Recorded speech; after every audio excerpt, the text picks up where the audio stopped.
Hello, everybody, and welcome to the Great America Show. It's great to have you with us. Thanks so much for joining us today. It seems every day I come on here and do this show, something is going wrong in America. And it's, of course, under the Biden-Harris regime, or the Harris-Biden regime, or the Obama-Harris-Biden regime, however you want to label it or call it. It's clear Joe Biden's not running the show. One of the big issues we have among the many is illegal immigration and the problems it's causing to this country, whether it be them overwhelming our hospital systems or them overwhelming our education systems. New York, where we do the show out of, among some of the worst affected by it. Some of the estimates are 20 to 30 million illegals allowed in this country under Joe Biden and Kamala Harris. Some say more, some say less. I'm erring on the side of more. But the political division in this country, it's hitting new levels, and it's gotten even worse since the Gaza situation with Israel, the war between Israel and Hamas. A professor this week at Columbia University suspended, a Jewish professor, Israeli professor, suspended from his duties from Columbia University. Now, we haven't heard about this for a while since the initial riots at Columbia University we saw some months ago when the war first started on October 7th. Actually, it's over a year and a half now, but the riots were sometime after October 7th. And we haven't heard about this since, but now Columbia University this week has suspended this assistant professor for what they say is intimidation for standing up for Israel. But you're allowed to have these pro-Palestinian Hamas sympathizers, in some cases terrorist sympathizers, terrorizing college campuses across this country. But when you speak out and you speak up for Israel, you're suspended and you lose your job. I want to bring in our guest today. He's a political science professor at Suffolk Community College, and he's the host of the PAS Report. Nicholas Giordano, also a good friend of mine, I must say, although I'm not sure I want to say that, but whatever. Nick, it's great to have you with us. What's going on in this country? You're in the classroom each and every day with these students. It seems when it comes to Israel, there's zero tolerance, but when it comes to supporting Hamas and Palestine and, two-state solution or whatever, it may be, there's an issue. Your thoughts, Nick? Well, it shows how higher education, how far it's fallen. I mean, when you have university leaders that can't openly condemn Hamas as a terrorist organization responsible for slaughtering innocent civilians, you know you have a problem. And it's defectless leadership that has led to these student groups that have become extremely hostile to take over college campuses, and nothing happens to them. They engage in incendiary language. What really frustrates me, though, is when they continue to call it protests. These are not protests. The second you disrupt campus life and campus activities, right, you prevent others from attending their classrooms, you harass students, you assault them, you threaten them. That's when the protest is over. That's now a violent mob that exists. And yet these colleges have allowed this to go on for too long, and it's really insulting. Columbia University is actually one of the worst offenders in this country, where anti-Semitism is just off the charts over there. And they're now suspending a professor that speaks out in defense of Israel. Yet how many students are still back on campus after they took over a building at the end of last semester and forced finals to go online and canceled graduations? It really is stunning, and it shows how rotten to the core higher education has become, where it's deviated far from open debate, intellectual curiosity, the free exchange of ideas, to this mob groupthink mentality.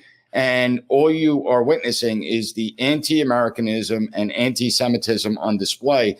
And people need to understand that it's not just about Israel. It's actually about the United States. That's the goal. You have a Bengali student group over at Columbia University that said it's about destroying Western civilization. That's the end goal. That's what they're looking to do.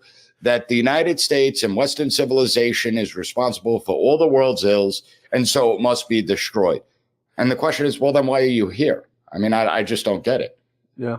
You brought up a good point. The attacks on the college campuses, and you just called them attacks. I'm going to call them on this show, for all intensive purposes, insurrections, because it's a word that the Democrats like to use so freely and openly. They freely call people racist. They call people insurrectionists who fight back or just merely stand up and speak out against the status quo and the norm that's not so normal anymore in this country. You know what's so interesting to me about this whole thing, Nicholas, is that after October 7th, the months after, we saw these college campuses getting taken over. And it just so happens it's in the middle of an election season. Now, polling shows that it kind of hurt the Democrats because even if you watch the debate between Joe Biden and Donald Trump, the first one, but Trump pretty much got out there and roasted Joe Biden because he said the Palestinians hate you and the Israelis hate you because you've not taken either side. I mean, it's very, in politics, Nick, you know better than anybody, as a political science professor, it's very hard to be put in the middle of one thing and not be on either side. Either you're a hard right Republican or you're a Marxist Dem. I mean, but he managed to put himself in the middle of this thing. And after polling started to show that these riots and these insurrections across college campuses were hurting the Democrats, they all of a sudden slowly started to dwindle down. Now, that doesn't make much sense to me. Maybe you can explain this to the audience, but how does that happen? How do you go from one day having fires and fire extinguishers and fireworks and this and occupies and camping out to now all of a sudden it just goes away when the polling shows it's hurting one side? You have any thoughts on that? Yeah, I do. I mean, there's a couple of things going on. So first of all, you brought up the president of the United States. And again, we see this feckless leadership. The reality is you can't be all things to all people. You can't sit there. No. And when you're trying to play this wishy-washy game that you're supporting both sides, well, both sides will end up turning on you. I mean, that's clear. But when we look at the protests and why some of them have stopped, there's three reasons, right? So it was the end of last semester that we saw a real increase in the violence, the violent rhetoric, the takeover of buildings. And then summer came. And all of a sudden, students are on summer break. So, they can't interrupt their summer break to go cause trouble. So that was one factor. The next factor is that some of the colleges in the country did change leadership. There were repercussions. In fact, Columbia changed leadership, but that hasn't had much of an impact. But they did change leadership at these universities, where some universities are coming out and they are taking a hardline approach. They are having zero tolerance because they know optics-wise it looks terrible for them that they can't control their own campuses. But the third thing I think is the most important, and it's not necessarily about the election. It's more about the donor class. Yeah. How many donors came out and said that they are cutting off their contributions to their alma maters? They're no longer going to be donating to these colleges. They don't like the radicalism that we're seeing. And so once the funding begins to dry up, well, that forces colleges to change their behavior to take a much more proactive approach. So I don't think it's necessarily election related. I think it's more funding related than anything else. And it shows you that it is about the money. Well, I'll argue with you on that because on January 6th, the insurrection, the worst day in America, the day that undermined American democracy, the worst, we saw a lot of violent people, but it turned out now that some of those violent people weren't exactly Trump supporters, and they were there as demonstrators, some from the government, some from a group we know very well called Antifa. And it makes you think because someone by the name of George Soros, who seeks to undermine American democracy each day that goes by, has dumped hundreds of millions of dollars into this country in one form or another, way it would be to influence elections or in some cases funding Antifa. And by radio stations. And by radio stations, which the Democrats are letting him do. So he was also said to be funding some of these groups during that time. There's no secret that George Soros is a Marxist Dem. His son is married to Huma Abedin, which is a very odd relationship, a 20 or something year age gap. I'm not sure, I'm going to refrain from what I was going to say. It's just in the best case of professionalism. But, you see these weird things that's happening. And to go back to my point about the polling, you see Democrats, it started hurting Democrats. And then the correlation of George Soros funding these groups, these Marxist left Antifa groups, and then all of a sudden it stopped. So my question to you is, how much of these insurrectionists do you think are paid professionals, and how many of them are actually students who care? Well, I think a lot of them are actually paid professionals or just random adults that don't even attend these universities. And we actually know that through police records with many of them that were arrested, where it's like they weren't even students at these schools. And you do have this professional activist class where they go from one protest to another protest, and they're the disruptors. Right. So there is no doubt that that was taking place. And we know a lot of money was rolling in. And you don't have to be a rocket scientist to figure this out. You just look at all the tents. They were all the same tents around the entire country at these colleges and universities. These aren't like, let's buy $10 tents from Amazon. Right. These were really expensive and professional. All the signs that were made. College students are supposed to be broke, right? Yep. So when they're protesting, they get a piece of oak tag paper, use a Sharpie marker, and that's their sign. Yeah. Well, they had all these professionally made signs that literally cost thousands of dollars. So there's no doubt that there was funding behind this. And I do believe that there was pressure behind the scenes to pull back on these protests going into the fall semester because it's an election. But again, I think that the real reason that the colleges took action for many of them was because of the donor class. You can't, once you start hurting the gravy train, that's how you force people to react.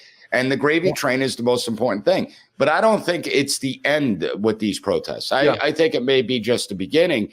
And it's going to be interesting to see how it meshes out with the results of the election. That's going to really interest me because are the protests with Israel and Palestine going to just stop? And then if Trump wins, it'll just be anti-Trump protests on college campuses. And it tells you jumping from one thing to another. But I will guarantee you, if you actually attend any of these protests that are going on and you talk to the students, many of them, ask them probing questions about Israel and Palestine and Lebanon and Iran. Many of them won't be able to answer a single question, but they'll sit there and chant death to America and death to Israel. I'd love to go to one of them. I just think, something Lou tried to do to me over the last, 5 or 6 years that I worked for him was tame me. And it was one thing that him and I shared is our hotheads and inability to control ourselves. And he was a lot better than me to his respect. But I would love to go to them. My problem is I'd get there and I'd probably wind up doing something I shouldn't have done because of their disrespect for America. I want to take a quick break here, Nick. When we return, I want to go further into that government funding because people are putting their money where their mouth is, and they are cutting off funding to these radical Marxist institutions. And you had said Colombia, for example, changed their leadership.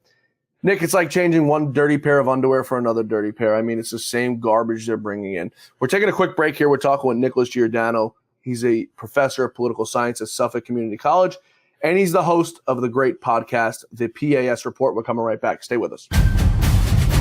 Folks, are you tired of supporting big box stores and multi-billion-dollar corporations that don't support us? Corporations that donate tens of millions of dollars a year to push woke Marxist dem ideologies? Whether it be Amazon and Jeff Bezos or Target with their transgender clothing for kids, or even Bud Light going totally woke, enough is enough. Why should we as lovers of this country continue to support these corporations? The answer is we shouldn't. I constantly get people who reach out to me and ask, John, what can we do to save this country? Where can we shop and support American-made brands and conservative ideologies? Well, we now have a solution to stop shopping at these woke companies and stop funding the deep state, and a solution to buy American. This is something we can all do right now to kick the deep state in the teeth and stop funding our enemies and vote with our dollars. We have a parallel economy for around 450 household products. Not only can you cancel woke brands like Procter & Gamble and Johnson & Johnson, you can also cancel the stores that carry them. I need you all to head over to switchwithjohn.com, that's switchwithjohn.com, where you can read all about our movement. We have access to a conservative manufacturer that will replace these brands and the stores you buy them from.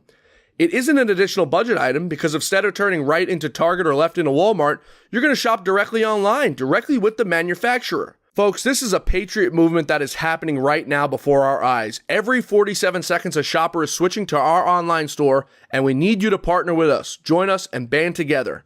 I just canceled my Amazon Prime subscription because I've truly had enough. So what do you say? It's time to put your money where your heart is? Join us today and help save this nation. Go to switchwithjohn.com. That's switchwithjohn.com to learn how you can join thousands of other patriots and help take this nation back. switchwithjohn.com. We'll see you there. We're back. We're talking with Nicholas Giordano. He's a professor of political science at Suffolk Community College. And for all you who have watched this show, Lou touted community colleges on this show as the greatest thing that you can possibly do because of these woke universities like Columbia University. like Harvard University that allow these things to go on. You go to a community college, you figure out what you want to do with your life. When I went to college, I didn't really know what I wanted to do with my life. Never did I think I'd be sitting in front of this camera some 10 years later. But nonetheless, community college is a bang for your buck, and, you get your money's worth. And I think you're going to answer this for me, a little less indoctrination. First, I really want to turn to the gravy train, like you mentioned. Columbia University did their annual Giving Day fundraiser this week. They received 30% less funds than in previous years. The university raised $21.3 million in 2022, a 28% decline this year. So it's time, I think, now. Robert Kraft, I believe, one of their big fundraisers, the owner of the Patriots, said he wants nothing to do with them. Who does, Nicholas? Who wants to put their name to something that's supporting terrorists? Well, not many people. And so we see the people like Robert Kraft. A lot of people like to attack the billionaires, but a lot of these billionaires, they prop up some of the university systems and their endowments and whatnot.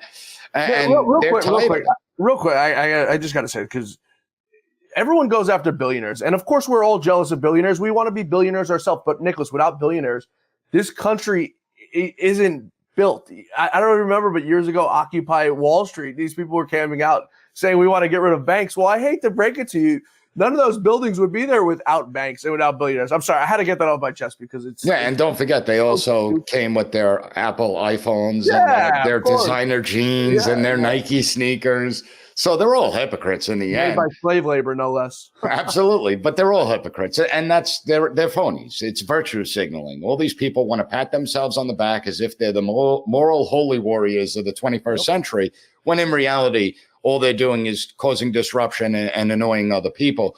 But the donor class pulling back their funds is a really important indicator because it tells us that they're dissatisfied with the higher education system. And it goes beyond that, right? Because we actually have employers that have publicly announced that they're not going to be hiring students that come out of these universities because they know the quality of employees that they're going to be getting if they do hire them. And they don't want to deal with pompous, self-entitled, spoiled brats that want to express political opinions at work and make the workplace a toxic environment. They want people who are going to produce. So this is going to have a ripple effect. And the colleges better wake up. Before the break, you said, you replace one administrator with another, and it's almost the same thing. And you're right. There's a long line of incompetent people in academia, administrators that have all gone through this far left system. And that's why you don't see changes happen. But I do believe this time, while the change may happen slowly, I do think that academia does have to change. Otherwise, it's going to push itself towards irrelevancy. And you will see other people look more towards the community colleges. They'll look more at trades. They'll look more at starting a business as opposed to going to a four-year university and being indoctrinated. Yeah. There was a book. It was out by, I think his name's Luke Rosiak. It was titled Race to the Bottom. I think that's the name of the book. And he pretty much went into how you professors are indoctrinating our children, not you specifically, but your peers. Obviously not me. Indoctrinating our children and what they're doing to them. And there was a statistic I remember reading when I went through when I read the book cover to cover that I may be missing this a little bit, but the bottom line was that teachers and professors score among the lowest percentile on standardized testing when they go and do their boards and all those exams, which is kind of funny because these are the same people who want to sit here and teach our children. Now, I don't hold standardized testing as the holy grail. I think it's absolutely ridiculous and stupid because there are people who are smart who are just very bad test takers. I could have probably went to an Ivy League school. I didn't care to sit down and study for tests, nor would I ever want to go to an Ivy League school with what I've learned today. I probably wouldn't make it out a semester because I would have told one of the professors to go F themselves when they try to indoctrinate me with this garbage. Nonetheless, it's unbelievable. But some of the things they're teaching in these schools, Nicholas, in these good schools, we'll take, for example, University of California, San Diego. San Diego is rather conservative relative to the rest of California. They're rolling out climate change courses, and they're requiring that the students take them. Now, this is just a new level of indoctrination we're learning about. Usually it's, this nonsense of in the past few months was Gaza and Hamas and Israel. Now they want you to learn about climate change, Nicholas. I talked to Mark Morano, who's one of the best climate change experts, very often on this show, and he's excellent. And he assures me that there is really nothing to worry about. Your thoughts, as we've hit a new low of stupidity in this country? Well, I'll say a couple things. So with the whole climate change thing that UC San Diego is doing, the thing that the audience needs to understand is that these are climate change degree requirements, that in order to graduate and get a college degree, regardless of your major, you're going to have to take climate change courses. And that's where it falls along the category of indoctrination. I mean, if I am going for criminal justice, well, climate change is irrelevant to my profession. Now, if I'm going for earth science, okay, it may make sense to take a course that deals with the climate change issue.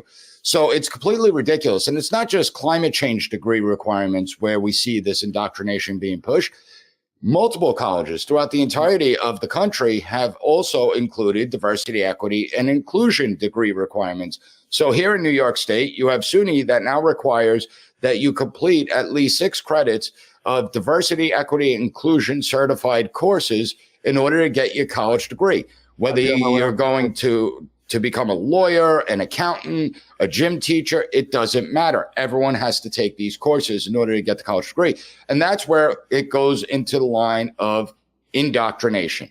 That's not education. And the education system itself, let's be honest, we spend $1.2 trillion from kindergarten through higher education. This is taxpayer money throughout the country, federal, state, and local. And what are we producing, right? What are we getting as a result? And it's failure. It's incompetence. So 13% of students are proficient in American history. 22% are proficient in civics. 23% proficient in mathematics. 24% proficient in science. So we see the complete collapse of education. And it's not really about education anymore. It's now about activism. We're going to push a political agenda and we're going to create the next generation of activists.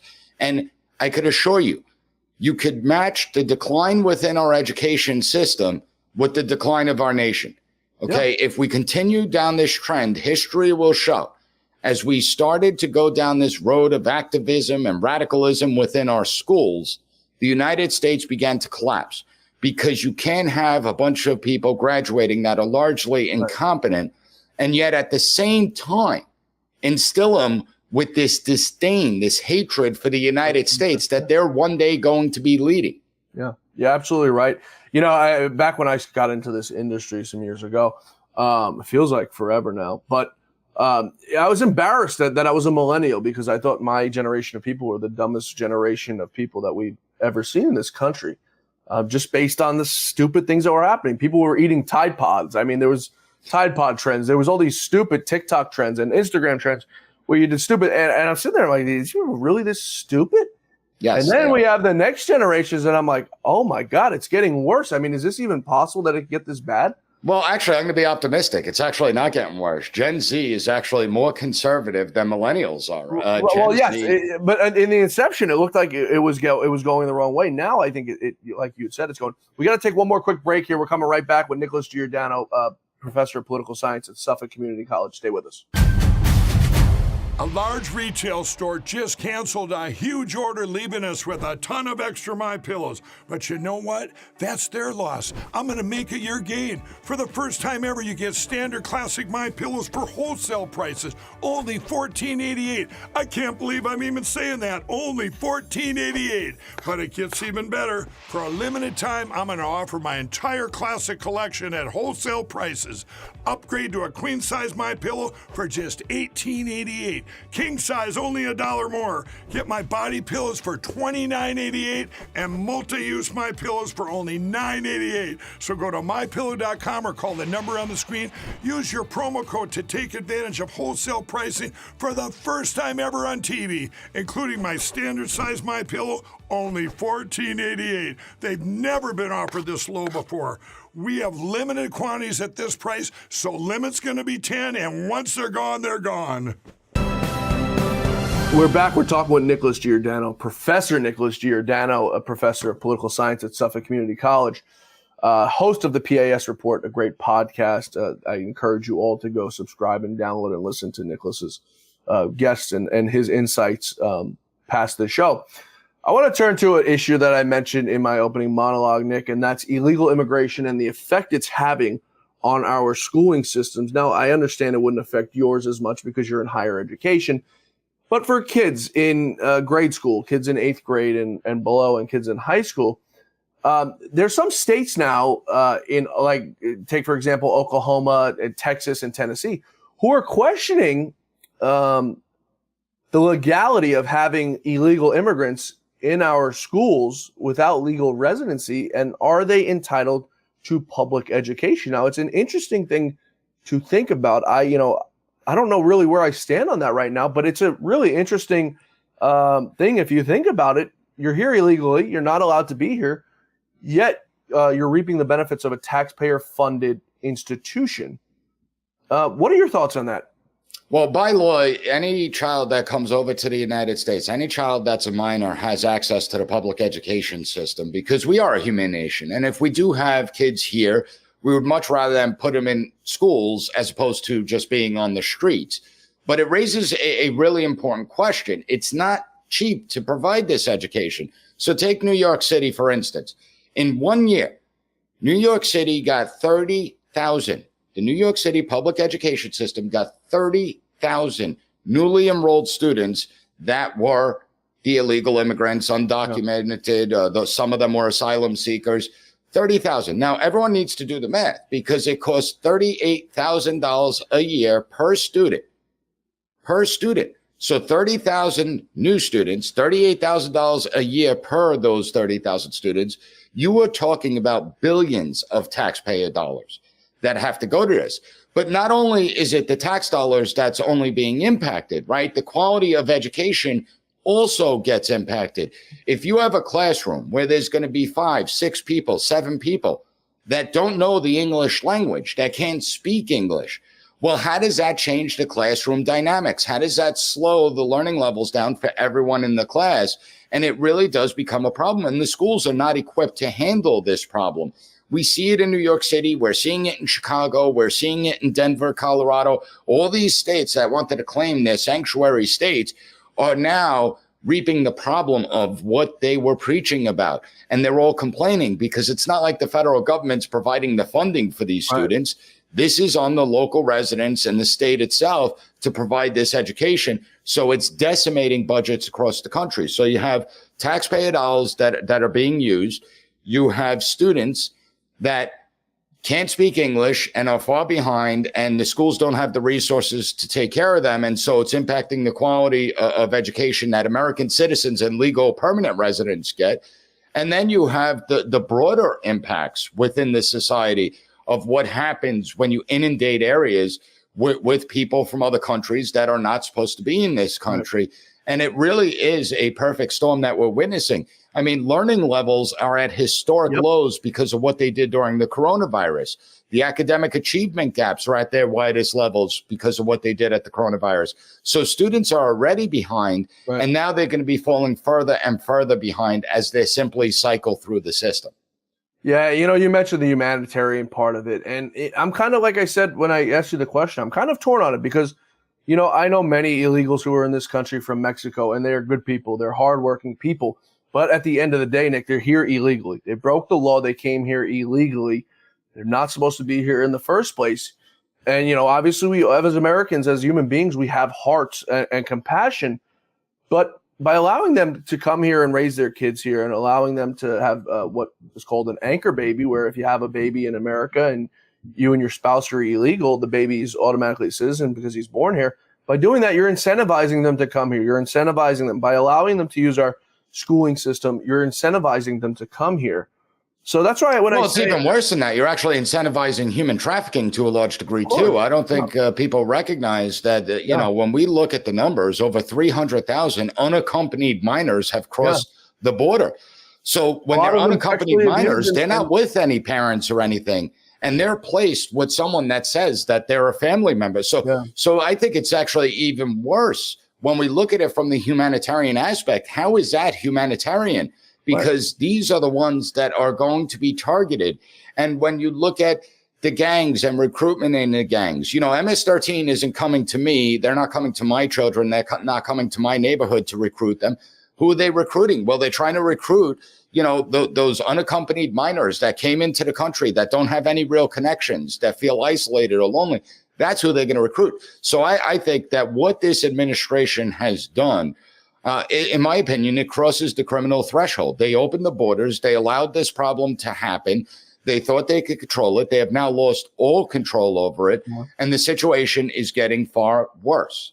Well, it's not necessarily just this administration. It's Obama who gave us DACA that's been sitting in the courts, I mean, for years and years and years, where he says these people are allowed to come here. I mean, it just blows my mind. I want to turn to an issue that we have in this country. And it's, first we have these illegals who come through the southern border to come to school. Then we have an issue of people we allowed to come in here with visas. Now, I have a lot of friends from other countries, very, very wealthy people who can't come to this country, and I'm talking European countries, who can't come to this country because it's very hard for them to get visas. And it's people who own businesses in other countries who are very, very well off by even American standards, and they can't get a visa to come here. They want to come visit. They don't care about coming to move here or overstay their visas. They run successful businesses overseas, but they can't get visas. Yet we have, Nicholas, speaking of college, migrants coming from China and Asian countries, but specifically China, who they give out visas like it's absolutely nothing to come to our school system. Well, let me tell you a story about what's happening in this country this week. 5 Chinese graduates of the University of Michigan were caught spying on U.S. military bases, this according to the FBI. The incident occurred during Northern Strike exercises, one of the largest U.S. National Guard training exercises held in America. The students were charged with false statements, conspiracy, destruction, alteration, and falsification of records in a federal investigation. Now, these are people who are doing espionage, right? They're coming here. They mean to harm America. You're not spying on military bases, Nicholas, for fun. Maybe as a child, you and I would go watch the planes land at Newburgh Airport or wherever and think it was cool. We go to air shows and watch it. This is college-age students who just graduated, who received education from our country, that we give visas to like it's nothing. These are enemies. You're spying on our infrastructure. You're spying on our military. These are enemies. I mean, what are we to do? Are we supposed to stop visas altogether for people who want to come to college in America because we have bad actors? And people will argue it's only a few people, but Nicholas, it's actually a lot, and Congress should be investigating this. Yeah, but it's small relative to the sample size, you know, of all kids going to college. It's not, and that's the part of the problem. I wrote a whole article about this, published in Daily Wire about a year and a half ago, where our institutions have become reliant on on foreign monies and on foreign students. The reality is that a lot of Americans aren't going into the STEM programs, and these college universities need to fill their seats. And so they recruit from other countries to fill those seats, and they pay exorbitant amounts of tuition. Now, China has figured out a way to influence the system. And understand that we've seen China influence the system where they have agents on tons of the research universities, the major research universities throughout the country. Yep. They're there to conduct espionage operations, identify people that could serve as spies, look at the research projects, try and recruit professors. And we've seen this happen. Harvard University, Professor Charles Lieber was actually convicted of spying for China. I mean, he was feeding China information, and he was getting all this money from the Chinese government. He was actually on contract with the Wuhan Institute of Virology, interestingly enough. But you look at it, it is really dangerous, and it's national security that's at risk. So this is a measure that Congress should look at, is what is the national security threat of having all these foreign students come? And even if it's not for espionage purposes, understand that these foreign students will go to some of the best engineering schools here in the United States. They are then going to leave, go back to their native countries to improve and bring the technologies to their countries, which are in direct competition with us for global power. So it really falls into a national security issue that should be investigated. And China is the worst of the worst offenders in this. The saddest part of it all is we let them do it. I want to wrap up with this. I know you're tight on time. Another big issue that it's been in Congress and all around for years now, and it's men playing in women's sports. And notice I didn't say transgender, because biologically there's no such thing as transgender, Nicholas. You're either a man or you're a woman. That's it. There's two different DNA makeups. There's no transitioning from a man to a woman. You're a man in a woman's body, a woman in a man's body. There's no such thing as transgender. I got to get that out of the way. There's some people who are fighting back. Nevada's women's volleyball team has taken a vote among the team members that they will forfeit against any team who has men playing as women in their sports. I mean, it goes against the school's policy, but I mean, hats off to these people. Enough's enough, Nicholas. At some point you got to take a stand, right? I mean, 80% of the public is behind what these women are doing for Nevada, and 80% of the public thinks it's ridiculous, and it's also dangerous, right? I mean, obviously, as men, we're bigger, we're stronger, we're faster. Are there exceptions to the rule? Sure, but the reality is that we are built differently. Men and women are different, and it's not a secret. It's not a surprise. And that's why everyone needs to push back. I mean, I think that this is one of the unspoken issues that's going to impact the 2024 elections. But the reality is, enough with the stupidity. All right, we got to bring back common sense. And the reality is, you don't change anything for maybe 0.1% of the society, and from a party that claims that they care about women, it's interesting to see them let men dominate in a bunch of women's categories. It's interesting to see them let men apply for women-only scholarships, to let men win women-only beauty pageants, to let men win state championships for women-only sports. So they don't really care about women the way they say they do. And I think it's an affront to our entire country, and the nonsense just needs to end. Yeah, it's unbelievable. I mean, it makes me want to almost go back to graduate school, and I was a hell of a baseball player. Go back and play women's softball. I mean, it's become such a damn joke what we've allowed this country to come to. And an overwhelming majority of it is what men playing in women's sports, because no woman wants to sit and, at least any smart one. I don't know a woman who want to go out and play football with a bunch of men. It sounds like a recipe for injury and disaster. I mean, Nicholas, this country is going to a hell in a handbasket. There's a few people who are doing a good job at not indoctrinating our children and waking them up to the realities of what be, and you're one of them. Where can people listen to your podcast? Where can they follow you, Nicholas? The PAS Report is on every podcast platform, and they could also visit pasreport.com, pasreport.com, or follow me at PAS Report. I make it nice and simple for everyone. There you go. Anyone with you don't need an education for that. American education is very simple. Nicholas Giordano, thanks so much for joining us today. Really appreciate you, brother. Always a pleasure talking to you, John. Thanks to Professor Nicholas Giordano at Suffolk Community College for joining us today and letting us in some insight onto what goes on these college campuses, and some remedies on how we can teach our children to fix them and avoid them if they can at any cost. Thank you all for being with us today. Please be sure to join us back here tomorrow for the Great America Show as our quest for truth, justice, and the American way continues. We'll see you back here tomorrow. May God bless you. May God bless America. And may God bless the great Lou Dobbs.